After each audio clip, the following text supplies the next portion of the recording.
Dear student, last video में हमने संख्यात्मक समाकलन जो हमारा टॉपिक चल रहा था उसके अंतर्गत हमने सिम्पसन का 1/3 नियम हमने व्युत्पन्न किया था वहाँ पर। आज उससे नेक्स्ट पढ़ते हैं सिम्पसन का 3/8 नियम। तो आज का हमारा नियम क्या होगा? सिम्पसन का 3/8 नियम आज का टॉपिक है। तीसरा है सिम्पसन का 3/8 नियम।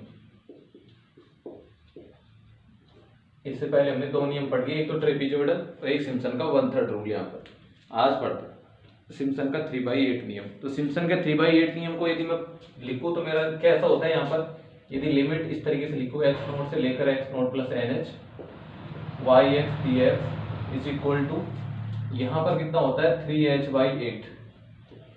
यहाँ पर आ जाएगा हमारा y0 plus yn plus y0 plus yn plus का आगे होगा हमारा यहाँ पर 3 गुणा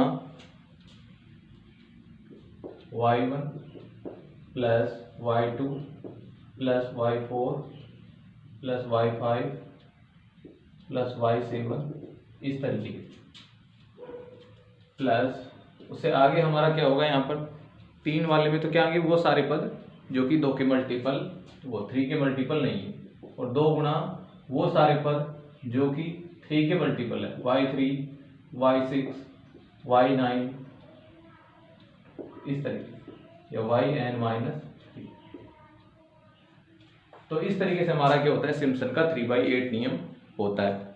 यहाँ पर पहले तो शुरुआत में तो क्या आएगा 3h/8 यहाँ पर, तो हमने इसको 3/8 नियम इसी के बेसिस पर लिखा कि 3/8 यहाँ पर बाहर आ जाता है और वही h हमारा पहले की तरह, इसके बेसिस इसको क्या कहा? 3/8 नियम का। यहाँ होता क्या है इसमें कि पहले तथा अंतिम पद का योग पहले, उसके बाद 3 गुणा वो सारे पद जो कि 3 के मल्टीपल नहीं है।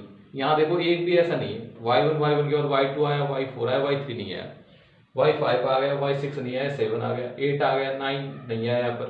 तो सारे जो 3 के मल्टीपल हमने कहाँ लिखे? यहाँ पर। तो यहाँ पर तो आएंगे 3 के मल्टीपल, यहाँ वो सारे पद जो कि 3 के मल्टीपल नहीं है, और यहाँ पर प्रथम पद तथा अंतिम पद। ठीक है, तो इस तरीके से हमारा सिम्पसन का 3/8 नियम होता है। अब इसको व्युत्पन्न कैसे करेंगे? क्योंकि हमने तो क्षेत्रकलन सूत्र पढ़ा था, यहाँ पर व्यापक रूप में क्या पढ़ा था? क्षेत्रकलन सूत्र। तो उसी की सहायता से हम सूत्र को क्या कर सकते हैं? व्युत्पन्न कर सकते हैं यहाँ पर। तो मैं यहाँ पर इसका प्रूफ पढ़ता हूँ इसको। तो सर्वप्रथम चूंकि क्षेत्रकलन सूत्र इससे हम क्या लिख सकते हैं इसको कि यदि हमारे पास इंटीग्रेशन की सीमा x0 से लेकर x0 प्लस NH, ये हमारा फलन हो गया yx dx। यहाँ पर हमने हमारे फलन को जो कि u के पदों में था, जब हमने उसका उकलन किया तो उसका परिणाम इस तरीके से आया, h गुणा, अभी पढ़ाई था तो क्या आ जाता है n गुणा y0 plus n²/2 del y0, फिर उसके बाद आ जाता है हमारा क्या n3, यहाँ पर तो क्या आ जाएगा 1 फैक्टोरियल, यहाँ पर क्या आ जाएगा n³ माइनस n²/2, यहाँ पर आ जाता है del 2y0 divided by 2 factorial. इसी तरीके से n4/4 माइनस n³ प्लस का n², और यहाँ पर आ जाएगा del³ y0/3 फैक्टोरियल। इस तरीके से ये हमारा क्षेत्रकलन सूत्र होता है। तो हमें तो यहाँ पर जो भी सूत्र भी उत्पन्न कर रहे हैं, किसकी सहायता से उत्पन्न कर रहे हैं? इनको क्षेत्रकलन सूत्र की सहायता से। तो अभी तक तो हमने क्या लिखा? क्षेत्रकलन सूत्र लिखा। लेकिन हमारे ये जो जितने भी सूत्र हैं, चाहे ट्रेपीजोइडल का हो, चाहे सिम्पसन का 1/3 रूल हो, ये सब के सब कहाँ से बनते हैं? क्षेत्रकलन सूत्र से। कि हमारे पास जो इंटरवल x0 से लेकर x0 प्लस NH तक था, यानी हमने जो इंटरवल a से b था, यानी b से तथा a तक के मध्य आने वाले जो जितनी भी डिस्टेंस थी उसको हमने n पार्टों में डिवाइड करके इस तरीके से इसको रेंज बनाई थी हमने। वहाँ पर उसमें n को हम यानी जितने पार्टों में जितनी संख्या बढ़ाएंगे यहाँ पर पार्टों की, उसी के बेसिस पे हमारे ये सूत्र निकल कर आते हैं। तो अभी तक तो हमने n=1 के लिए पढ़ा, फिर n=2 के लिए जैसे n का मान 2 लिया तो प्राप्त होने वाला रिजल्ट क्या रहा? सिम्पसन का 1/3 नियम। अब n=3 लेता हूं तो जो प्राप्त रिजल्ट होगा वो क्या होगा? सिम्पसन का 3/8 नियम। तो मैं यहाँ पर लिखता हूँ क्षेत्रकलन सूत्र में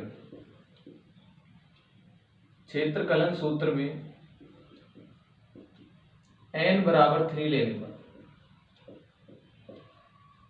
क्षेत्रकलन सूत्र में n का मान कितना ले लिया? 3 ले लिया।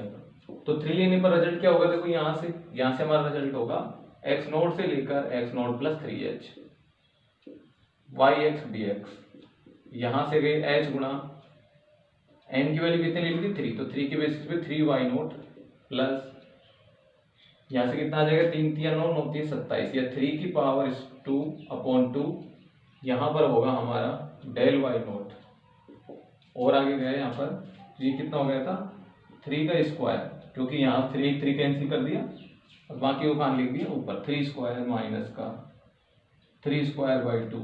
इस तरीके से यहाँ आ जाएगा डेल 2 y नोट और आगे गए यहाँ पर डेल क्यूब पर, तो डेल क्यूब में भी इसी तरीके से कि 3 की पावर 4/4 माइनस का 3 की पावर 3 प्लस का 3 की पावर 2 और यहाँ आ जाएगा del cube y nought upon 3 factorial, यहाँ 2 फैक्टोरियल। इस तरीके से हमने यहाँ तक पद लिखे। क्यों लिखे, क्योंकि हमने देखा कि n का मान 3 लिया था, तो हम जानते हैं कि n का मान 3 लेने पर प्राप्त होने वाले पदों की संख्या 4 रहेगी और उससे प्राप्त मैक्सिमम जो अग्रांतरों कितना प्राप्त हो सकता है डेल 3। तो इसकी वजह से आगे के पदों की हमने क्या की उपेक्षा, क्योंकि n बराबर 3 पर प्राप्त अग्रांतर तृतीय कोटि का होगा।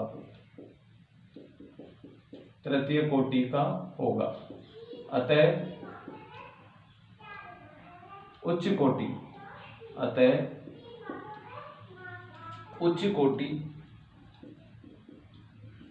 कोटि के अग्रांतरों की उपेक्षा करने पर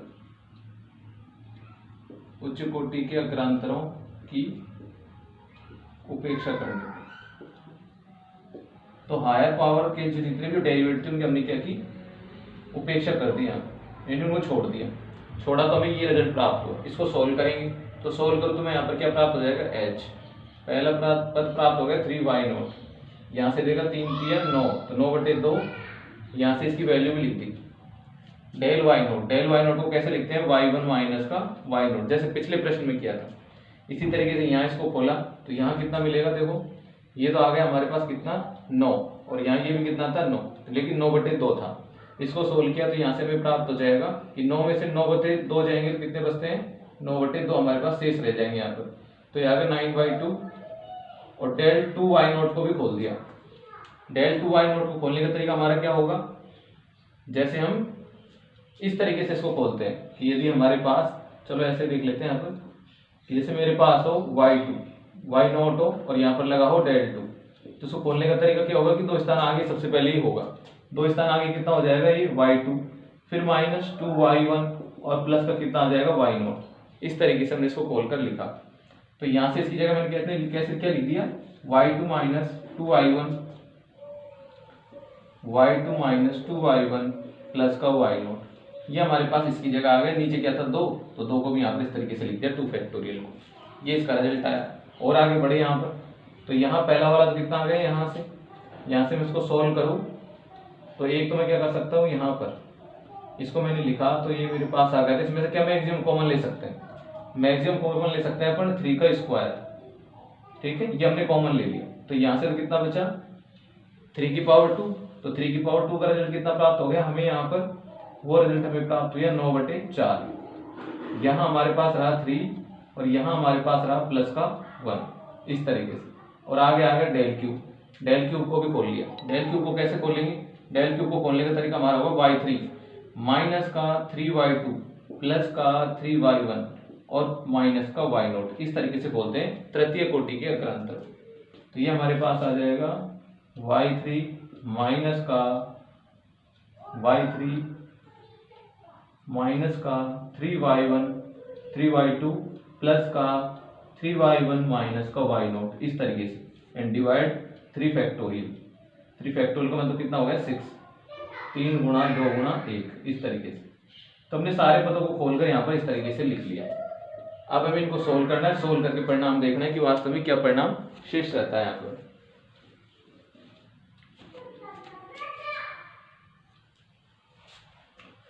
तो अगेन मैंने यहाँ पर इसको लिखा, देखिए पहला हो गया आपका क्या, हमारे पास आ गया यहाँ से h तो as it is 3y note लिख दिया। यहाँ से हमारे पास कितना था 9/2, 9/2 को 9/2 ही रहने दो, तो 9/2 y1 माइनस y2। यहाँ से देखा ये 9/2 कितना हो गया 4 हो गया, 2 यहाँ से 2 यहाँ से कितना हो गया 9/4। यहाँ पर प्राप्त हो गया y2 माइनस 2y1 प्लस का y0। और आगे गए यहाँ से इसको खोला तो यहाँ कितना बचा था हमारे पास, यहाँ पर शेष रहा था 3, 3 में 1 जोड़ दिया तो कितना आ गया माइनस का 2, एलसीएम लिया तो माइनस के 8 हो गए, तो प्लस का 9 माइनस के 8 दोनों मिलकर कितने आ गए, प्लस का 1/4 आ गया। तो इसका रिजल्ट क्या आ गया 1/4। एक पावर यहाँ से हटा दी इसकी, एक पावर यहाँ से हटा दी तो यहाँ तो कितना बचा 3/4, 1/4 यहाँ से, ठीक है। और यहाँ से कितना बचा हमारे पास 2 × 1, यानी कितना आ गया ये 3/8 आ गया पूरा पूरा। इसको सोल्व करने पर कितना आ गया 3/8 आ गया। और यहाँ से और आगे देखा तो आगे मिला y3 माइनस के 3y2 प्लस के 3y1 माइनस का y0। ये हमारे पास अंतिम पद रहते हैं यहाँ पर। अब हमारा काम क्या है कि जो पद समान है उनको एक जगह केंद्रित करो यहाँ पर। तो सबसे पहले हमने लिखा h, ठीक है, सभी में से, क्योंकि हमें सूत्र में क्या चाहिए था मैक्सिमम 3/8 बाहर चाहिए था, तो उसको भी मैं सभी में से बाहर ले लेता हूँ यहाँ पर। तो 3/8 को भी बाहर ले लिया, ये 3/8 भी बाहर आ गया, 3/8 भी हमने यहाँ से इसको बाहर ले लिया तो ये यहाँ पर आ गया 3/8 भी। तो पहला पद तो मिल गया हमें यहाँ पर। अब अंदर के पद देखते हैं यहाँ पर। तो अंदर के पदों में देखो सबसे पहले यहाँ कुछ भी नहीं था, यहाँ क्या था, यहाँ इसके साथ कोई 8 नहीं था यहाँ पर, तो यही काम हमने यहाँ पर किया। सबसे पहले यहाँ पर 8 लगाया तो कितना हो गया 24, कितना हो गया, क्योंकि एलसीएम लिया यहाँ पर, तो एलसीएम लिया तो कितना प्राप्त हो गया हमें यहाँ पर 8 की कमी थी ना, तो 8 की 24, तो ये हो गया 24y0। यहाँ से देखा ये कितना हो जाएगा हमारा 2 चौको 8, यानी 4 से मल्टीप्लाई होगा ये, तो यहाँ पर मैंने इसको लिख दिया 4 × 9, 4 × 9, ये 9 चौक 36 लिख देता हूँ इसको सीधा सीधा, 36y1 लिख दिया यहाँ पर माइनस y2। और आगे बढ़ा, यहाँ इसका गुणांक 2 आएगा इसकी वजह से, तो ये कितना हो गया प्लस का 18y2 माइनस 2y1 प्लस का y0। और आगे गए यहाँ पर तो यहाँ आया 3y3 माइनस 3y2 प्लस का 3y1 माइनस का y0। ये हमने यहाँ पर इसको इस तरीके से लिख दिया एलसीएम लेकर कंप्लीट। अब एक समान पदों को एक साथ करेंगे और बाकी के पदों को व्यवस्थित करेंगे और इस तरीके से लिखेंगे कि हमारा जो सूत्र है वो इस तरीके से तैयार हो यहाँ पर। तो आगे की लाइन में यहाँ पर लिखता हूँ,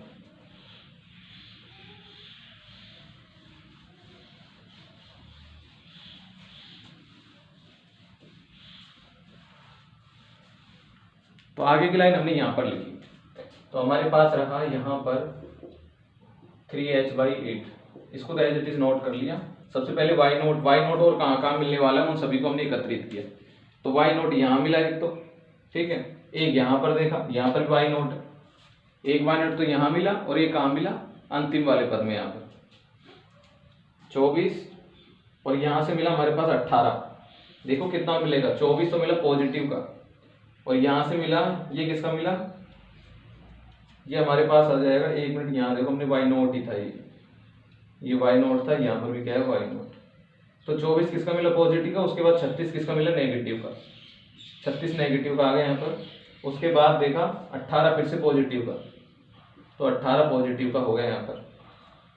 उसके बाद हमारे पास रहा यहाँ पर, यहाँ से और देखता हूँ तो 3y0 नेगेटिव, तो 3 यहाँ से मिल गए हमें नेगेटिव के। सोल्व किया तो पॉजिटिव तो कितने हो गए 12, ये तो हो गए हमारे पास 42, पॉजिटिव तो कितने हो गए 42। उसके बाद नेगेटिव कितने हो गए माइनस के 39। सोल्व किया तो हमारे पास कितने बचे यहाँ पर, हमारे पास बचे केवल 3। तो पॉजिटिव कितने y0 बचे हमारे पास, 3 y0 बचे यहाँ पर, ठीक है। तो उनको मैं लिख लेता हूँ यहाँ पर। तो यहाँ पर हमारे पास रहे 3y0 रहे हमारे पास, उनको अलग से लिख लिया। और देखते हैं यहाँ पर, पुनः देखता हूँ 24 यहाँ से मिला मुझे यहाँ पर, इसकी वजह से एलसीएम लेने पर, और हमारे पास यहाँ से रहे, जैसे मैंने इसका एलसीएम लिया तो यहाँ मिलने वाला था 4, तो 36 यहाँ पर मिला, ठीक है। और y0 एक हमें यहाँ पर मिला 18 यहाँ से मिले, और लास्ट में मिला हमें यहाँ पर कितना 3 यहाँ पर, और सभी को हमने यहाँ लिख लिया।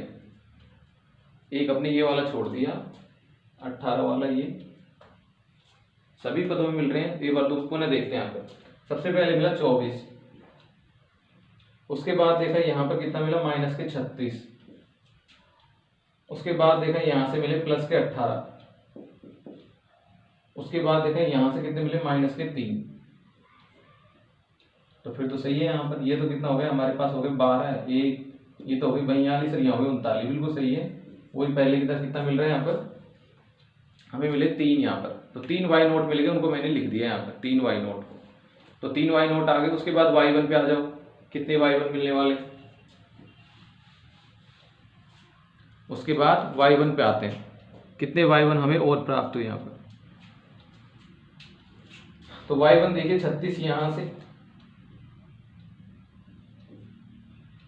36 यहाँ से, उसके बाद नेगेटिव के मिलेंगे हमें यहाँ पर कितने 36, तो पॉजिटिव के मिले, उसके बाद नेगेटिव के मिले 18 36। तो ये तो एक दूसरे को कैंसिल कर दिया। अब y1 कितने बचते हैं हमारे पास 9, तो यहाँ से आ गए 9y1 और आ गए यहाँ से, इसकी वजह से 9y1।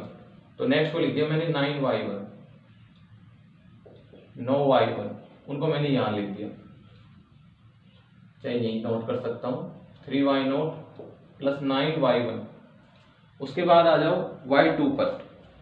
y2 देखा हमने यहाँ पर तो 18 यहाँ से मिले y2 पॉजिटिव के। उसके बाद और आगे गए तो माइनस के 9 यहाँ से मिले हमारे पास। यहाँ से क्या मिला कि यहाँ से तो मिले हमारे पास 18y2 यहाँ पर, और यहाँ से देखिए 3 3 9 यहाँ से मिले। सोल्व किया तो कितने आ गए प्लस के हमारे पास क्या आ गए 9y2 आ गए। तो 9y2 मैंने यहाँ पर लिख लिया। अब आ जाओ y3 पर।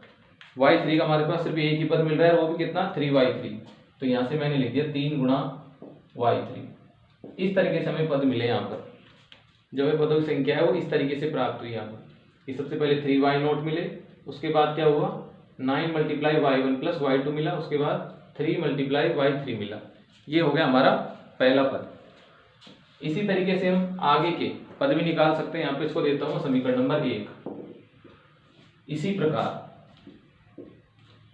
प्रकार जब हमारे इंटीग्रेशन की सीमा को मैं आगे बढ़ाऊंगा, यानी अब की बार क्या आ जाएगा x नोट प्लस 3h से लेकर x नोट प्लस 6h तक होगा yx dx।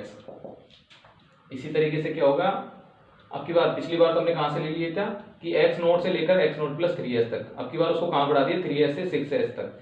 तो यहाँ पर ये हमारा कौन सा एलिमेंट था x3 था, ये कौन सा था x6 यहाँ पर। इसके संगत वैल्यू को क्या कहेंगे मैं y3, इसके संगत वैल्यू को क्या कहूंगा y6 यहाँ पर। तो पिछली बार जब हमने x नोट से लेकर x3 तक की वैल्यू जब शामिल की थी, तो वहां पर बनने वाले पद कौन कौन से थे हमारे पास मिले थे हमें 4 पद। कौन कौन से y नोट, y1, y2 और y3 यहाँ पर। तो अब की बार कौन से होंगे, अब की बार में शामिल होने वाले पद कौन से हो जाएंगे y3 और y6। तो y3 से लेकर कहां तक आ जाएंगे y6 तक यहाँ पर। तो उन सभी पदों को मैं यहाँ लिखूंगा, बस एक पद जो शुरुआत का है वो भी यहाँ पर रिपीट होगा। ठीक है, तो हमारे पास अब के बाद पद कैसे मिलेंगे, सबके आगे क्या आएगा 3h/8, ये तो आएगा यहाँ पर, ले लिया इसको 3h/8 को। उसके बाद यहाँ मिलेंगे 3y3, तो ये हो गए 3y3। फिर यहाँ से हमने देखा यहाँ से कितने मिलने वाले 9 गुणा y4 प्लस यहाँ से आ जाएगा y5 और यहाँ से आ जाएगा हमारे पास 3y6। इस तरीके से ये हमारा हो जाएगा दूसरा पद। उसी के अकॉर्डिंग बिल्कुल लिखते जा रहे हैं, जो हमने पहले प्राप्त किया उसी के अकॉर्डिंग लिखते जा रहे हैं। और आगे बढ़े यहाँ पर अब की बार क्या आ जाएगा x नोट प्लस 6h से लेकर x नोट प्लस 9h तक। 3 का इंटरवल लेते हुए हम इसको बढ़ रहे हैं यहाँ पर। तो अगला पद भी इसी तरीके से होगा, कितना आ जाएगा 3h/8, यहाँ मिलेगा 3y, कितना आ जाएगा 6, तो ये आ जाएगा 3y6, यहाँ आ जाएगा 9 मल्टीप्लाई y7 और y8, और लास्ट में कितना आ जाएगा y9 यहाँ पर। यह आ जाएगा हमारा तीसरा पद। इसी तरीके से आगे बढ़ाऊं मैं यहाँ पर, तो मैं अंतिम पद भी लिख सकता हूँ। तो अंतिम पद के लिए क्या होगा, उसको हमने कहां से बढ़ा दिया कि y नोट n-3h, n-3h से x नोट n-h, अंतिम तक कहां तक है x नोट n-3h से लेकर अंतिम पद तक। तो यहाँ पर क्या होगा yx dx is equal to 3h/8 हमें प्राप्त हो जाएगा। यहाँ से देखा कि जब हम 6h तक उसको इस्तेमाल हमने लिखा यहाँ से लिमिट को, तो हमारे पास रिजल्ट कितना मिला y6 से मिला यहाँ पर। अब की बार कितना लिख दिया n-3 के रूप में, तो यहाँ पर कितना हो जाएगा 3yn-3, ये प्राप्त हो जाएगा। उसके बाद 9 इससे एक पद आगे तो कितना आ जाएगा yn-2 आ जाएगा, फिर yn-1 आ जाएगा और लास्ट वाला कितना आ जाएगा 3yn। तो ये हमने अंतिम पद के लिए भी यहाँ पर लिख दिया। अब क्या करेंगे, इन सभी पदों को क्या करेंगे, हम ऐड करेंगे, क्योंकि ऐड करने पर ही हमें फाइनल इसकी सीमा प्राप्त होगी, जो कि कितनी थी, x0 से लेकर x0 प्लस ns तक थी। तो अब उसको प्राप्त करते हैं। तो अब हमने क्या किया, समीकरण 1, 2, 3 और 4 को जोड़ा। तो 1, 2, 3, 4 को जोड़ेंगे तो यहाँ से देखो कि लेफ्ट हैंड साइड में तो क्या मिलेगा, लिमिट ऑफ x0 से लेकर x0 प्लस ns तक हमें पूरी लिमिट इसकी प्राप्त होगी। फंक्शन रहेगा y(x) dx यहाँ पर बराबर, यहाँ हमने इस पद में h/8 को कॉमन लिया, उसके पश्चात यहाँ लिखते हैं h/8। अब देखो अंदर यहाँ पर क्या क्या मिलेगा, जो y0 हमें एक तो यहाँ मिला और y0 कहाँ मिलेगा, दूसरे वाले पद में देखा हमें कोई y0 नहीं प्राप्त हुआ। ठीक इसी तरीके से तीसरे वाले में हमें कोई y0 नहीं मिला, तो y0 तो हमें सिर्फ एक जगह मिला, तो हमने इसको लिख लिया 3y0 यहाँ। ठीक है, और आगे के पद देखो यहाँ पर इसी तरीके से यदि मैं और आगे बढ़ता हूँ यहाँ पर, तो अब की बार मुझे 9 के मल्टीपल में क्या क्या मिलेंगे, y1 और y2। वो हमें दूसरे पद में बिल्कुल कहीं पर भी नहीं मिले, y1 तथा y2। तो ये भी हमें यहाँ से सभी में से क्या कॉमन ले लूंगा, मैं 9 कॉमन ले लूंगा, तो मुझे यहाँ से भी प्राप्त होने लगेंगे बाकी के पद यहाँ पर। इसी तरीके से 9 के मल्टीपल यहाँ पर भी आ रहे हैं, 9 के मल्टीपल यहाँ पर भी आ रहे हैं, और आगे बढ़ा तो y3 यहाँ पर भी है और y3 अगले में भी है। ठीक है, y3 यहाँ पर भी मिलेगा और y3 यहाँ पर भी मिलेगा। तो यहाँ से मैंने इसको इसी तरीके से जोड़ा, तो अगला पद मुझे मिलेगा 9 मल्टीप्लाई y1 और y2 दोनों यहाँ आ गए y1 प्लस y2। यहाँ से क्या मिला, y4 y5, और आगे गया अगले में कितना मिलेगा, y7 y8 यहाँ पर। इसी तरीके से और आगे यहाँ से देखा कि जो y3 यहाँ पर भी है वो अगले पद में भी है, जो y6 यहाँ है वो अगले पद में भी है, इसी तरीके से जो y9 है वो अगले में भी मिलेगा। तो बाकी के जो अंतिम पद है वो हर नेक्स्ट स्टेप में आपको प्राप्त हो रहे हैं यहाँ पर। तो देखो एक तो यहाँ से मिलेगा और एक यहाँ से मिलेगा, दोनों मिलकर कितने हो जाएंगे 6।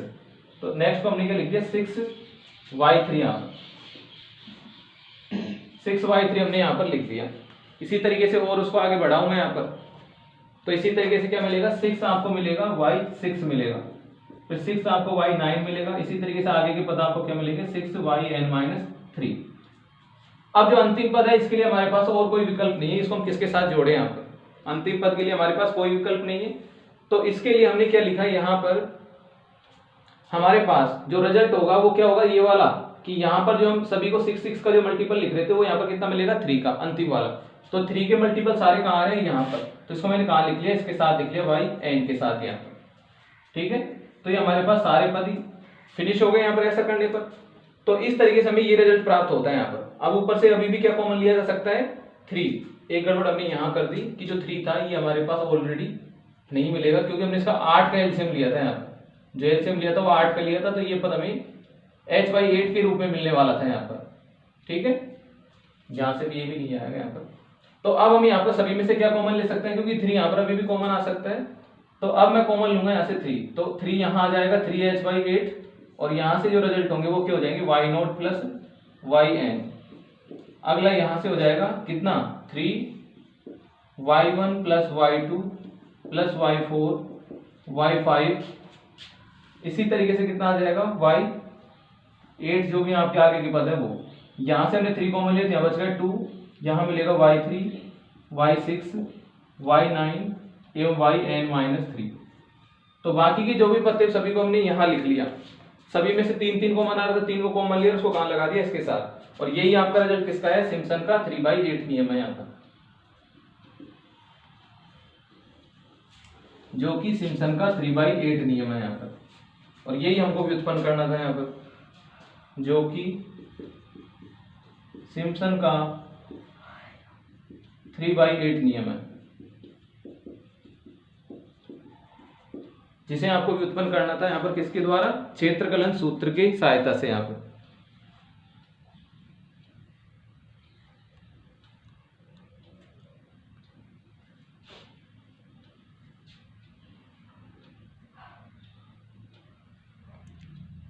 तो ये हमारा कौन सा हो गया था कि n का मान जैसे हमने 3 लिया तो उसके लिए हमें कौन सा सूत्र प्राप्त हुआ था, सिम्पसन का 3/8।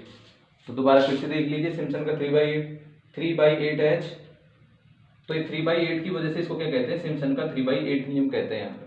बाकी देखो फिर पदों की व्यवस्था कैसी होगी कि प्रथम पद और अंतिम पद 3 गुणा वो सारे पद जो कि 3 के मल्टीपल नहीं है वो किसके अंतर्गत आएंगे, 3 के गुणा के साथ। एवं 2 के गुणा के साथ क्या आएंगे, वो सारे पद जो कि 3 के मल्टीपल है यहाँ पर। ठीक है, तो इस तरीके से हम क्या लिखते हैं, सिम्पसन का 3/8 नियम लिखते हैं। आगे देखते हैं, जब n का मान 4 लेता हूं तो मैं यहाँ पर, तो n का मान 4 लेते हैं तो हमारा चौथा नियम निकल कर आता है वेडल नियम। यहाँ पर अभी तक इसका कोई आपसे प्रूफ नहीं पूछा, सीधा कभी कभार एग्जाम में वैसे आता भी नहीं है इतना, फिर हम इसको देख लेते हैं एक बार। वेडले नियम, वेडले जो नियम होता है वो क्षेत्रफलन सूत्र में n का मान 6 लेने पर प्राप्त होता है। यहाँ पर n का मान 6 लेने पर हमें कौन सा सूत्र प्राप्त होता है, वेडल नियम प्राप्त होता है। कैसे लिखते हैं इसको, यहाँ पर इसको लिखते हैं हम यहाँ पर x0 से लेकर x0 plus nh yx dx is equal to 3h/10। आगे के जो पद है वो हमारे कुछ रैंडम पॉइंट आते हैं इस तरीके से, उनमें कोई सीक्वेंस नहीं होता है। सबसे पहले आ गया y0, फिर आ गया 5y1, फिर आ गया आपका y2, फिर आ गया 6y3।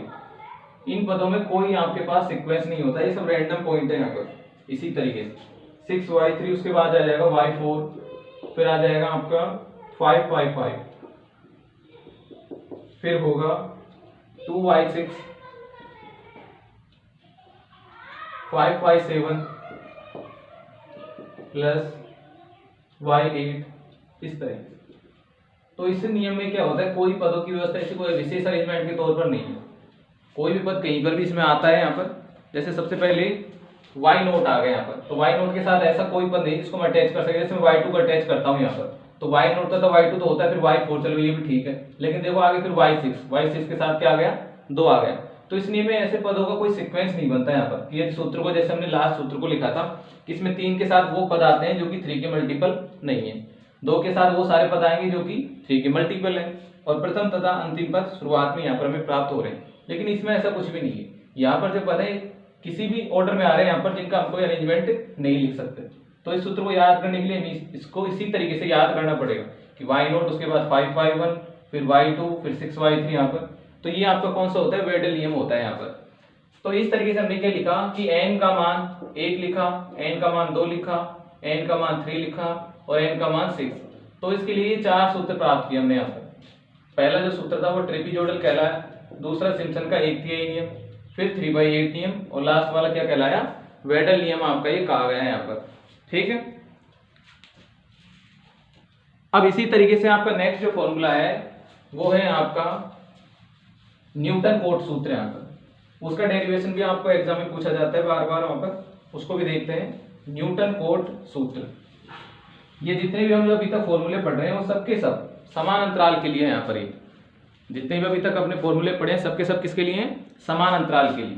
तो नेक्स्ट फॉर्मूला होगा हमारा न्यूटन कोट सूत्र, वो भी समान अंतराल के लिए ही होगा, न्यूटन कोट।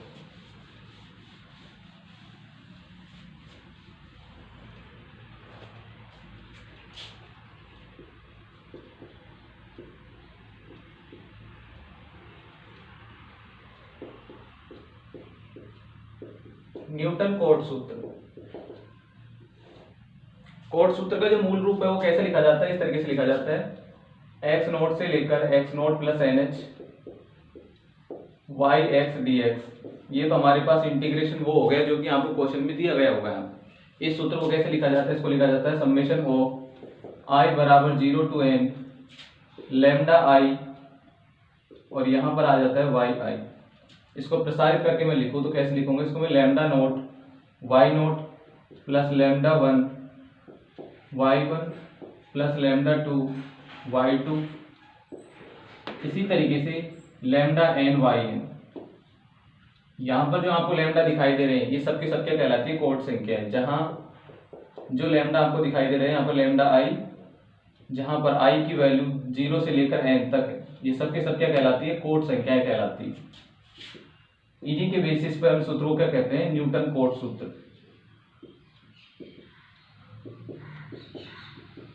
ठीक है, अब देखते हैं यहाँ पर कि लैम्डा को कैसे प्राप्त किया जाता है। यहाँ पर इस सूत्र को हम ऐसा क्यों लिखते हैं, किस कारण से हमने इसको ऐसा लिखा है यहाँ पर। तो सबसे पहले बात करूं मैं यहाँ पर कि मेरे पास कोई इंटीग्रेशन है यहाँ पर कौन सा एक्स नोट से लेकर x nought plus n h. तो वास्तव में हमारा प्रश्न ऐसे थोड़ी होगा, हमें तो ऐसे दिया हुआ होगा ए से b y x d x, यहाँ पर ये हमारा क्वेश्चन दिया गया क्वेश्चन होगा जहां पर इंटीग्रेशन की लिमिट क्या है ए से बी है यहाँ पर। तो हमने क्या किया, इस लिमिट को इस तरीके से लिखा कि बी माइनस ए।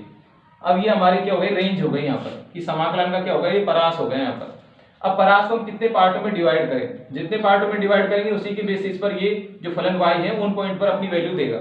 जैसे मैं लिखूं, मैं इसको 4 पार्टों में डिवाइड किया, ठीक है। तो ऐसा करने पर हमें इनमें कॉमन जो डिफरेंस है h प्राप्त हो जाएगा यहाँ पर। तो ऐसी स्थिति में हमें कि पहला पॉइंट जो x नोट जिसको कहते थे वो तो हमें किस रूप में प्राप्त होगा, a के रूप में प्राप्त होगा। इससे अगला पॉइंट क्या बनेगा आपका x नोट प्लस h। तो यहाँ पर इसमें क्या कर दूंगा मैं, a में क्या जोड़ दूंगा, इस कॉमन डिफरेंस h को जोड़ दूंगा। इसी तरीके से दूसरा क्या आ जाएगा, a plus 2h, a plus 3h और लास्ट में क्या आ जाएगा a प्लस 4h, पूरा पूरा यहाँ पर। तो ऐसी स्थिति में हमें जो पॉइंट मिलेंगे वो होंगे आपके x note plus 2h, x note plus 3h, x note plus 4h, ठीक है। तो हमने क्या देखा कि जैसे मैंने n का मान 4 लिया तो प्राप्त होने वाले पदों की संख्या कितनी हो गई, 1 2 3 4 और 5 यहाँ पर, यानी पदों की संख्या तो मिलती है एक अधिक यहाँ पर, जबकि विभाजनों की संख्या कितनी है 4। तो इंटरवल तो हमें मिलते हैं 4 यहाँ पर, लेकिन जो पदों की संख्या मिली वो कितनी मिली हमें यहाँ पर, 5 मिली यहाँ पर। तो इन सभी पॉइंट पर यदि इसको मैं इंडिकेट करूँ x1 से, इसको इंडिकेट करूँ x2 से, x3 से और x4 से, तो यहाँ पर इन पदों के संगत जो y के मान होंगे वो यहाँ पर y नोट कहलाएगा, ये y1 कहलाएगा, ये y2 y3 और y4 यहाँ पर। इस तरीके से इन पॉइंटों पर जो फलन के मान होंगे वो ये कहलाएंगे यहाँ पर। तो इनके मान तो हम या तो साइंटिफिक कैलकुलेटर की हेल्प से कैलकुलेट कर लेंगे, ये आपको प्रश्न में दिए गए होंगे यहाँ पर, ठीक है। लेकिन संख्यात्मक समाकलन में इन सभी पदों, क्योंकि ये आपके पास वैल्यू होगी, x नोट का मान कुछ ना कुछ होगा, उसमें h आप जोड़ोगे, प्राप्त आंसर x1 कहलाएगा। उस x1 को कहाँ रखोगे, फंक्शन में, क्योंकि ये फंक्शन आपके पास दिया गया होगा या तो, ठीक है। तो उसमें भी उन पॉइंटों को रखेंगे, उसके संगत जो वैल्यू मिलेगी वो क्या मिलेगी, y1 प्राप्त हो जाएगी यहाँ पर, ठीक है। अब वो हमारे इन सूत्रों में रखने के लिए उपयोग में होगी। अब लैम्डा कैसे प्राप्त करते हैं ये भी देखेंगे यहाँ पर कि लैम्डा यहाँ पर कोट संख्याएं होती हैं, इनके मान किस तरीके से ज्ञात किया जाता है। तो इन चीजों को यहाँ पर हम समझने वाले हैं यहाँ पर अभी। तो सबसे पहले तो बात करूं मैं किसके लिए यहाँ पर,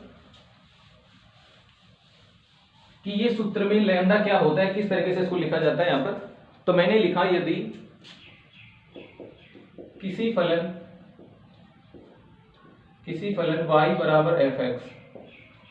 y बराबर fx के लिए n+1 स्वतंत्र चर x0, x1, x2, xn समान दूरी पर है। समान दूरी पर कहते ही हमने इसके इंटरवल को कैसे पार्ट में डिवाइड कर लिया, समान अंतराल वाले पार्ट में। यहाँ पर x0 का मतलब पहला पॉइंट होगा लोअर लिमिट, x1 का मतलब क्या होगा x0 प्लस h, यहाँ पर 2 का मतलब कितना होगा x0 प्लस 2h। तो वही वैल्यू यहाँ पर जो कि तो समान दूरी पर है, जिनके संगत मान क्या है यहाँ पर, संगत मान हमारे पास है y0, y1, y2, इस तरीके से yn यहाँ पर, ठीक है। ये इनके संगत मान हमारे पास है यहाँ पर y0, y1, y2, yn यहाँ पर। तो यदि मैं इस क्वेश्चन को क्षेत्रकलन सूत्र के रूप में यदि लिखना चाहूं यहाँ पर, या मैं इस तरीके से लिखूं, यदि a to b yx dx को हमने इस तरीके से इंडिकेट किया कि x0 plus nh yx dx। तो लास्ट हमने जब क्षेत्रकलन सूत्र प्राप्त किया था तो वहां पर हमने फलन को लिखा था कौन सा, न्यूटन का अग्र सूत्र को वहां पर लिखा था। तो ऐसा करने पर हमें उसको सोल्व करने पर एक रिजल्ट प्राप्त हुआ था। तो उस रिजल्ट को मैं इस तरीके से लिखूं, यदि यहाँ पर उस रिजल्ट को कैसे लिखे, यहाँ पर हम उसको लिख पाए कि हमारे पास आ गया था यहाँ पर h गुणा इंटीग्रेशन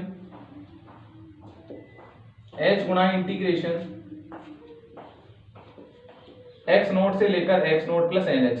लेकिन जैसे ही मैंने उसको चेंज किया था u के पदों में यहाँ पर, क्योंकि हम इसको yx में लिखना चाहते हैं और हम जो फंक्शन लिखते थे वहां पर u के पदों में लिखते थे। तो इसको यदि मैं अगेन लिखूं यहाँ पर, इसी फंक्शन को यदि मैं yx को लिखना चाहूँ यहाँ पर न्यूटन के अग्र सूत्र से, तो यहाँ पर हम इसको लिख सकते हैं h गुणा 0 से n, और यहाँ पर इसको कैसे लिख दिया yu du के रूप में, ठीक है, जहां u बराबर होता है x minus x not upon H तथा YU न्यूटन का अग्रसूत्र, न्यूटन का अग्र अंतर्वेशन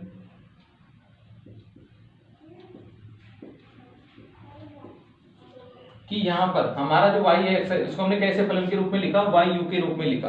अब YU के रूप में लिखेंगे तो लिमिट भी आपको u के रूप में लिखनी होगी। तो उस कंडीशन में जैसे हमको चेंज किया तो लिमिट हो गई 0 से n, फंक्शन को लिख लिया u के पदों में, तो dx को भी किसमें चेंज करना पड़ेगा, u के पदों में। तो ऐसा करने पर हमें ये परिणाम यहाँ पर प्राप्त हुआ है यहाँ पर, ठीक है। अब यहाँ पर मैं इनकी वैल्यू लिखता हूँ यहाँ पर YU की। तो YU के बारे में हम जानते हैं कि YU क्या था, न्यूटन का अग्रसूत्र था, किसके पदों में, u के पदों में यहाँ पर। तो जैसे मैंने इसको रखा तो मेरे पास आ जाएगा h गुणा इंटीग्रेशन x नॉट 0 से n, यहाँ पर हमारे पास क्या प्राप्त होगा, y nought plus u del y nought upon 1 आ जाएगा यहाँ पर 1 फैक्टोरियल। उसके आगे मैं इसको लिखूं तो क्या आ जाएगा u minus 1 divided by 2 factorial, और यहाँ पर प्राप्त हो जाएगा डेल 2 y नॉट। इसी तरीके से आगे हमको मिलने वाला था u minus 1 u minus 2 upon 3 factorial, और यहाँ आ जाता डेल क्यू y नॉट यहाँ पर। इसी तरीके से कुछ पद आगे और। तो ये हमारा न्यूटन का अग्रसूत्र था, किसके पदों में, u के पदों में। लेकिन हमें प्रश्न में चाहिए क्या y x के फॉर्म में चाहिए था। तो हमने जैसे u के पदों में इसको लिखा तो लिमिट को भी u के पदों में चेंज किया तथा dx को भी किसके पदों में चेंज किया, u के पदों में यहाँ पर। तो ऐसा करने पर हमें ये रिजल्ट मिला यहाँ पर कि जैसे हमने इस x वाले पदों को u के पदों में चेंज किया, इसकी हेल्प से परिणाम हमें क्या प्राप्त हुआ, इस तरीके से कि यहाँ पर h मल्टीपल के रूप में आ गया। क्यों आ गया वो चीज आप यहाँ से देख सकते हो रफली वर्क से, कि एक तो मुझे चाहिए यहाँ पर जो y x है वो u के पदों में मैं उसको लिख रहा हूँ, तो वो तो हमारा यहाँ से आ जाएगा न्यूटन के अग्रसूत्र को u के पदों में लिखने पर, ठीक है। लेकिन उस स्थिति में ये भी चेंज होना चाहिए dx। तो हम जानते हैं चूंकि x बराबर क्या होता, u बराबर होता है x minus x not upon H. इसका मैंने क्या कर दिया, अवकलन कर दिया। तो ये होगा du upon dx is equal to 1 upon h. मुझे तो क्या चाहिए, dx चाहिए। तो dx के लिए मैंने इसको कैसे लिखा कि h गुणा du बराबर dx। तो dx की जगह क्या आ जाएगा, h du। तो इस वजह से तो dx की जगह तो क्या आ गया, h du आ गया यहाँ पर। अब लिमिट को भी देख लो कि हमने इसको इस तरीके से लिखा था, यानी हमारे पास क्या था, u बराबर था x minus x not upon H. हम यहाँ पर इसकी लिमिट निकालना चाहते हैं। तो प्रेजेंट में इसकी लिमिट क्या थी, x नॉट से लेकर x नॉट प्लस एन तक थी, ये x के पदों में थी। हम इसको u के पदों में ज्ञात करना चाहते हैं, तो पहली लिमिट क्या आ जाएगी, u1। तो u1 आएगी तो यहाँ पर किसकी वैल्यू लिखनी पड़ेगी, आपको x की वैल्यू। x की लोअर लिमिट क्या है, x नॉट। तो x नॉट मैंने यहाँ पर लिखा, तो परिणाम कितना प्राप्त हुआ, 0। तो लोअर लिमिट हो गई। इसी तरीके से अपर लिमिट क्या मिलेगी, u2। x की जगह क्या लिखूं, x नॉट प्लस एनएच। तो यहाँ हो गया x not plus NH minus का x not divided by h। x not से x नॉट कैंसिल, s से h कैंसिल, तो क्या प्राप्त हो गया, n हमें प्राप्त हो गया। तो अपर लिमिट क्या हो गई इसकी, n यहाँ पर। तो क्या लिख दी, 0 से n हमने यहाँ पर लिख दिया, ठीक है। तो इसी कारण हमने इसको कैसे लिखा कि h गुणा 0 से n YU du। अब YU की जगह हमने क्या लिख दिया, न्यूटन का अग्रसूत्र लिख दिया। तो ये हमें रिजल्ट प्राप्त हुआ यहाँ पर। अब हम इसको अगेन इसको कैसे लिख सकते हैं, हम इसको लिख सकते हैं यहां से कि यदि इसका मैं समाकल ना करूं, सीधा इसको लिखूं, तो मैं लिख सकता हूं h गुणा समेशन ऑफ h गुणा समेशन ऑफ की जो भी परिणाम होगा, मैंने इसको लिखा i बराबर 0 से n, और यहां पर इसको लिख दिया ai, और यहां पर आ जाएगा हमारे पास डेल yi यहां पर। इस तरीके से हमने इसको कैसे लिखा, इस तरीके से इसको लिख दिया कि जो भी हमारे पास मिलेगा रिजल्ट, उसके लिए क्या लिखा कि h गुणा। अब यहाँ पर होता क्या, होने को तो ऐसे था वास्तव में, तो ये कि जब मैं इसको रिजल्ट को लिखता तो y नॉट तो यहाँ आगे आ जाता, इंटीग्रेशन मुझे प्राप्त होता 0 से n, और यहाँ पर प्राप्त हो जाता क्या, du। इस तरीके से, ठीक है। लेकिन उसकी जगह मैंने इसको सोल्व करने के बजाय इसको डायरेक्टली क्या लिखा है यहाँ पर कि जो भी परिणाम आएगा उसको आप लिख लोगे यहाँ पर। बस हमने इसको एक विशेष रिजल्ट के रूप में लिखा, क्योंकि ये भी एक कांस्टेंट वैल्यू है, ये भी कांस्टेंट वैल्यू है। ये जो जितने पद मिलेंगे आपके सब के सब क्या है, कांस्टेंट है। यहाँ पर जितने भी जो पद मिलने वाले सभी क्या है, कांस्टेंट है। तो इनको तो अलग कर लिया यहाँ पर, और हमने इसको लिखा कैसे कि h को रखा बाहर, और यहाँ पर लिखा इंटीग्रेशन 0 से n, और यहाँ पर आ जाएगा आपका du, और साथ में कितना आ जाएगा, 0 फैक्टोरियल। अगले में गए यहाँ पर वाई नोट को बाहर ले लिया यहाँ पर, वाई नोट को इस तरीके से। इसी तरीके से अगले में आ जाएगा कौन, डेल वाई नोट यहाँ पर। तो यहाँ क्या आ जाएगा, इंटीग्रेशन 0 से n, एल सभी में से बाहर था, यहाँ पर क्या प्राप्त होगा, u du। अब की बार ये मिलने वाला था। इसी तरीके से और आगे गए तो अब की बार क्या आ जाएगा, डेल टू वाई नोट, ये बाहर आ जाएगा, इंटीग्रेशन 0 से n, और यहाँ पर प्राप्त होगा u माइनस 1 डिवाइडेड बाई 2 और साथ में du। इसी तरीके से आगे के पद आपको प्राप्त होने वाले थे यहाँ पर। तो उनको हमने शॉर्ट में कैसे लिखा कि ये जो पद आपको मिल रहे हैं इनको किसी हमने स्थिरांक के रूप में ले लिया, कि ये जो पद मिल रहे हैं इनको हमने क्या ले लिया, कांस्टेंट के रूप में यहाँ पर लिखा। ये जो भी पद आपको मिलेंगे उन सभी को, क्योंकि बाकी चीजें तो क्या कांस्टेंट है यहाँ पर, तो हमें यहाँ पर जो राउंड के अंतर्गत जो दिखाई दे रहे हैं यहाँ पर उन सभी को हमने कांस्टेंट के रूप में यहाँ पर लिया है यहाँ पर। तो ये जो कहलाया, ये यहाँ पर पहला क्या कहलाया, यहाँ पर जो पहला रिजल्ट है वो तो क्या कहलाया आपका, ए नोट कहलाया, इसके संगत यहाँ पर। ये जो दूसरा रिजल्ट है उसको मैं क्या कह रहा हूँ यहाँ पर, इसको A1 कह रहा हूँ यहाँ पर इसको मैं। तीसरा जो रिजल्ट मिला वो मुझे क्या मिला यहाँ पर, तीसरा जो रिजल्ट मिला वो क्या मिला मुझे यहाँ पर, इसको लिख रहा हूँ मैं क्या, A2। इस तरीके से मैं यहाँ पर इनका कुछ नाम दे रहा हूँ यहाँ पर, इन परिणामों के यहाँ पर। तो इनको यदि मैं शॉर्ट में लिखूँ तो मैं लिख सकता हूँ H गुणा, इनको यदि मैं शॉर्ट में लिखूँ तो क्या लिख सकता हूँ, H गुणा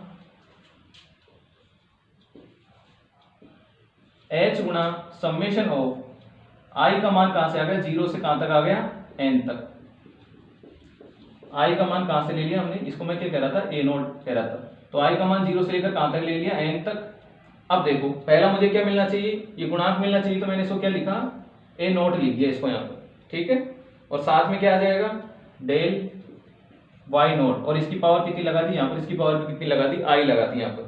इसका मतलब क्या हो जाएगा, पहले पद में इसकी पावर कुछ भी नहीं आएगी, तो मतलब कितनी कोटि का रहा वो, 0 कोटि का, यानी कितना प्राप्त हो जाएगा, वाई नोट प्राप्त हो जाएगा। अगले में कितना आ जाएगा, यहाँ से नेक्स्ट वाले में हमारे पास कितना आ जाएगा, 1 आ जाएगा, और यहाँ ये किस नाम से आ जाएगा, A1 नाम से। उससे अगले में क्या आ जाएगा, A2 नाम से यहाँ पर। तो इस तरीके से मैंने इसको शॉर्ट में लिख दिया। या मैं इसको अगेन कैसे लिख सकता हूँ, H गुणा पहला पद क्या आ जाएगा, A नोट वाई नोट, दूसरा पद क्या आ जाएगा, A1 del Y1 del Y note यहाँ पर, क्योंकि हमने यहाँ पर I की वैल्यू ले रहे हैं यहाँ पर। फिर दूसरा कौन सा आ जाएगा, 2 लेने पर, तो ये हो जाएगा A2 यहाँ पर, तो यहाँ से हो जाएगा डेल 2 वाई नोट यहाँ पर। इसी तरीके से आ गया। तो शॉर्ट में मैंने इसको इस तरीके से लिख दिया यहाँ पर, जो परिणाम हमारे पास था उसको इस तरीके से, ठीक है। जहां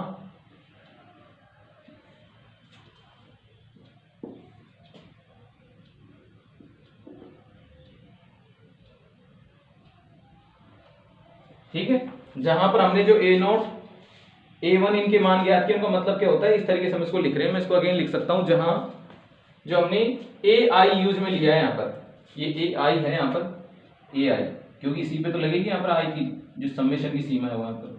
तो यहाँ पर क्या है, AI यहाँ। तो मैं यहाँ पर लिखता हूं, जहां AI बराबर जहां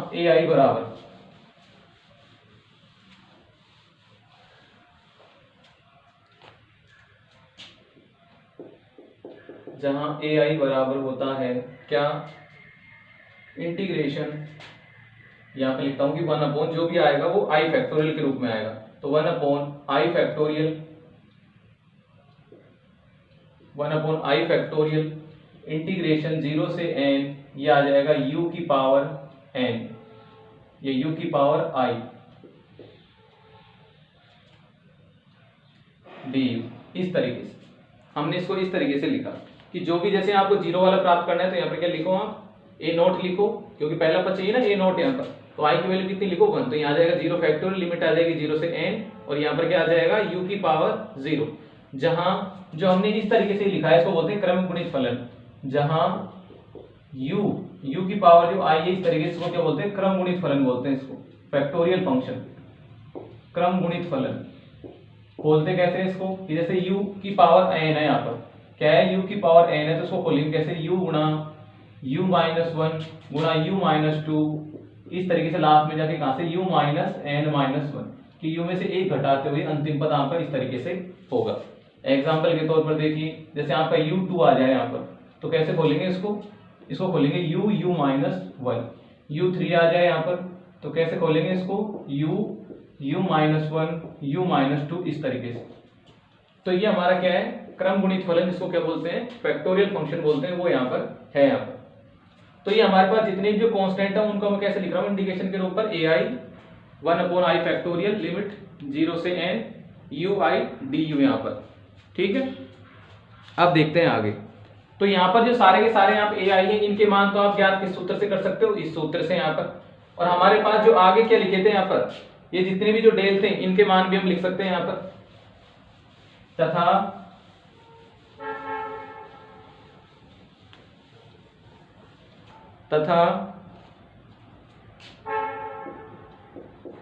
तो एक तो ए आई के मान ज्ञात करके यहां से लिख देंगे सभी को लिखने पर। तो मैं एक दो ए आई के मान ज्ञात करके बताता हूं आपको यहाँ पर। तब पहला सबसे पहले निकालता हूं मैं ए नॉट यहाँ पर पहला। तो ए नॉट को यहाँ से कैसे निकालेंगे कि 1/0 फैक्टोरियल, लिमिट आ जाएगी 0 से n, और यहाँ पर क्या मिलेगा u की पावर 0, यानी कुछ नहीं कांस्टेंट, तो यहाँ जाएगा du। सोल्व करूँ तो मुझे क्या मिलेगा, सिर्फ u लिमिट लगाई तो कितनी वैल्यू प्राप्त होगी मुझे, n, केवल क्या प्राप्त होगा, n प्राप्त होगा यहाँ पर, सिर्फ n यहाँ पर। तो उसको मैंने यहाँ पर लिख दिया, ठीक है। दूसरी की आ जाएगी 0। दूसरा लिखा a2 a1 के लिए कितना मिलेगा, 1/1 फैक्टोरियल, लिमिट आ जाएगी 0 से n, और यहाँ क्या आ जाएगा u du, ठीक है। खोला इसको यहाँ पर तो ये कितना आ जाएगा u स्क्वायर, और u स्क्वायर पर जो लिमिट u स्क्वायर अपॉन 2 आ जाएगा, और जैसे उसके ऊपर लिमिट लगाऊंगा तो कितना प्राप्त हो जाएगा आपको, n स्क्वायर अपॉन 2 प्राप्त हो जाएगा। इसी तरीके से मुझे क्या निकालना है, a2 निकालना है, तो कितना आ जाएगा 1/2 फैक्टोरियल, इंटीग्रेशन 0 से n, और यहाँ आ जाएगा u -1। जब इसको सोल्व करके मैं हल करता हूँ, जब मैं इसको हल करता हूँ तो परिणाम मुझे क्या मिलेगा, u स्क्वायर माइनस का u, उसको जैसे मैंने उसका क्या किया, इंटीग्रेशन किया, तो यहाँ तो कितना मिलेगा u³ 3। तो u³ पे जैसे लिमिट लगाऊंगा तो क्या आ जाएगा n³ 3, माइनस का कितना आ जाएगा n स्क्वायर अपॉन 2, और यहाँ जो बाहर लगा हुआ था 2 फैक्टोरियल, उसको मैंने यहाँ लिख दिया, कितना लिख दिया 1/2 फैक्टोरियल। तो ये इसकी वैल्यू हो जाएगी। इसी तरीके से हम सभी मानों को यहाँ पर ज्ञात कर सकते हैं। तथा ये जो लिखे थे ये तो ai के मान हो गए, लेकिन हमने उस सूत्र में देखा था कि हमारे पास इस तरीके के पद भी आ रहे थे, डेल आई y नॉट, यहाँ पर इस तरीके के पद भी आ रहे थे, तो इनका भी मान लिख लेते हैं। तथा यदि मुझे सोल्व करना हो किसको, del a i y nought को, तो उसके लिए क्या हो जाएगा, सबसे पहले मैं पहला लिखता हूं यहाँ पर कि y नॉट है पहला पद, इसमें तो कोई डेल लगी नहीं रहा है यहाँ पर, तो इसको हटाओ। इससे बाद हमारा क्या आ जाएगा, डेल y नॉट यहाँ पर। तथा डेल y नॉट को कैसे लिखूंगा मैं, y1 माइनस y2 की सहायता से। दूसरा होगा मेरे पास कौन सा, कि यदि मुझे डेल 2 y नॉट लिखना हो तो उसको कैसे खोलूंगा, मैं उसको खोलूंगा y2 माइनस 2y1 प्लस का y नॉट यहाँ पर। तीसरा है यदि मुझे तृतीय कोटि का खोलना हो तो कैसे खोलूंगा, y3 minus 3y2 sorry plus का y3 माइनस 3y2 प्लस का 3y1 माइनस का y नॉट। इस तरीके से आगे भी कुछ और पदों को हम यहाँ पर लिख सकते हैं यहाँ पर। तो ये जो भी हमने यहाँ पर स्थिरांक यूज में लिए थे उस रिजल्ट में, उन सभी को मान मैं कहाँ रख दूंगा, उस समीकरण में लिखूंगा। तो सभी मानों को, इन सभी मानों को कहाँ रखेंगे, उस समीकरण में, सभी मानों को समीकरण में रखने पर, सभी मानों को समीकरण में रखने पर, तो इन सभी मानों को समीकरण में मैं रखता हूं तो मुझे परिणाम क्या प्राप्त होगा कि हमने इनको तो रहने दिया ज्यों का त्यों, लेकिन ये जो हमारे पास थे इन सभी के मान को उठाकर मैंने कहाँ रख दिया, उस समीकरण में। तो उस समीकरण में रखा तो हमारे पास रिजल्ट क्या हो जाएगा उसके अकॉर्डिंग कि x नॉट से लेकर x not plus NH y x dx हमारा लेफ्ट हैंड साइड था, उधर को देखा तो h गुणा के रूप में मिला था यहाँ पर। तो जैसे हमने इन सभी मानों को लिखा तो हमारे पास जो रिजल्ट प्राप्त हुआ वो किस रूप में प्राप्त हुआ, उसको मैं लिख देता हूँ, 1 मिनट। तो जैसे उन मानों को मैंने यहाँ लिखा तो मेरे पास जो रिजल्ट मिला वो इस तरीके से मुझे मिला कि पहला पद मुझे क्या मिला, a नॉट माइनस का a1 प्लस का a2 माइनस का a3 प्लस का a4, इस तरीके से। और इनका जो गुणांक मिला वो मुझे क्या मिला, y नॉट मिला यहाँ पर पहला। इस तरीके से और भी पद है लेकिन इनका गुणांक मुझे क्या मिला यहाँ पर, y नॉट मिला, इनका सभी का गुणांक यहाँ पर a not a1 a2 a3, इन सभी पदों का इस तरीके से।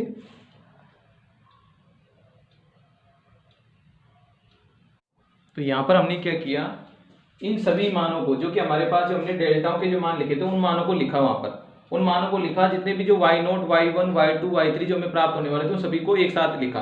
तो ये हमें उनके गुणांक मिले, तो गुणांकों को एकत्रित किया तो हमें ये y नॉट के जो गुणांक मिले वो सारे इस तरीके से श्रृंखला मिली। इसी तरीके से y1 के जो गुणांक मिले वो मुझे इस तरीके की श्रृंखला मिली। इसी तरीके से y2 के गुणांक मुझे इस तरीके की श्रृंखला मिली, ऐसे भी y3 y4 आगे भी आपको इसी तरीके से मिलने वाले हैं। तो इन सभी को मैंने नाम दे दिए यहाँ पर। इसको मैंने क्या नाम दिया, इसको लैम्डा नोट नाम दिया, क्योंकि इसके संगत क्या था, y नोट था। इसके संगत इसको क्या नाम दिया, लैम्डा 1 नाम दे दिया, और इसके संगत इसको क्या नाम दे दिया, लैम्डा 2, और आगे के पदों की इसी तरीके से लैम्डा 3, लैम्डा 4, लैम्डा 5 इस तरीके से। तो उन सभी को नाम मैं लिखूं तो मेरे पास रिजल्ट क्या आ जाएगा फिर कि h गुणा इसका नाम क्या आ गया, पहले वाले का y नोट का गुणांक लैम्डा नोट, दूसरे वाले का गुणांक लैम्डा 1, तीसरे का लैम्डा 3 यहाँ पर, और इस तरीके से आगे।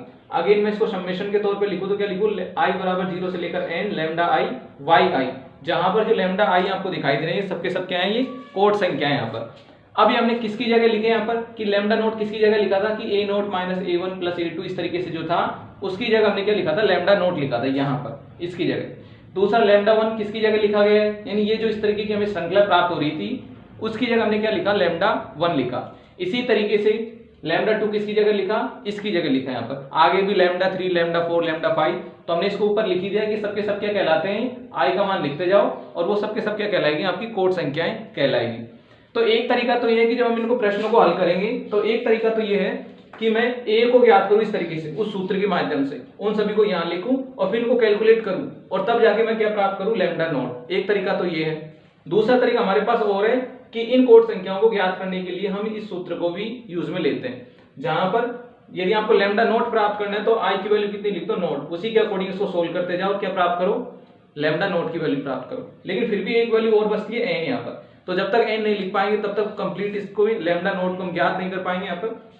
तो हमारा ये रिजल्ट n के ऊपर डिपेंड करता है। n के बारे में जानकारी है कि m हमारे दिए गए समाकलन के परास को n पार्टों में डिवाइड किया था, तो वो वाली वैल्यू क्या थी, n थी, n भागों में इसको विभाजित करने पर। तो n का जो मान है वो तो हमें वहां से मिल ही जाएगा वहां पर कि जितना हम लेना चाहेंगे वहां पर, कि हम हमारे इंटरवल को 2 पार्टों में बांटना चाहते हैं, 3 में बांटना चाहते हैं, 4 में बांटना चाहते हैं, तो उसी के बेसिस पर n का मान होगा वहां पर। ठीक है, तो अब हमें इस सूत्र की सहायता से ये समझ में आ गया आपको कोट सूत्र कैसे व्युत्पन्न किया जाता है। हमारा कोट सूत्र तो इतना ही है यहाँ पर, जहां पर लैम्डा का मान लिखो इन लैम्डाओं का, और यही आपका क्या होगा, कोट सूत्र। लेकिन व्युत्पन्न कैसे करते हैं ये आज हमने समझा। अब इन लैम्डाओं का मान हम कैलकुलेट करेंगे यहाँ पर। तो इस कोट सूत्र की सहायता से हमने जो अभी तक सूत्र पढ़े थे समान अंतराल के लिए, ट्रेपीजोडल सूत्र, सिम्पसन का 1/3 नियम, सिम्पसन का 3/8 नियम, तो उनको भी हम क्या करेंगे यहाँ पर व्युत्पन्न करेंगे किस सूत्र की सहायता से, लैम्डा कोट सूत्र की सहायता से यहाँ पर। तो नेक्स्ट वीडियो हमारा उन्हीं के लिए होगा कि हम इस कोट सूत्र की सहायता से सिम्पसन के सारे नियम, ट्रेपीजोडल नियम, उन सभी को व्युत्पन्न करेंगे यहाँ पर। क्योंकि एग्जाम में ये भी दिया जाता है कि सिद्ध कीजिए कि कोट सूत्र की सहायता से सिम्पसन का 1/3 नियम इस तरीके से लिखा जाता है, या 3/8 नियम इस तरीके से लिखा जाता है, किसकी सहायता से, कोट सूत्र की सहायता से। तो ये हम समझेंगे जब नेक्स्ट वीडियो पढ़ेंगे वहाँ पर। ठीक है, तो आज के लिए इतना ही। यहाँ पर ये क्या था कि मैं बोलता रहा और आपका कैमरा बंद हो गया, तो उसके बाद ये थोड़ा सा मिट गया था, इस वजह से आपको सिर्फ रिपीट किया, वरना हमने इसको पहले लिखा था लेकिन उस समय कैमरा बंद हो गया था।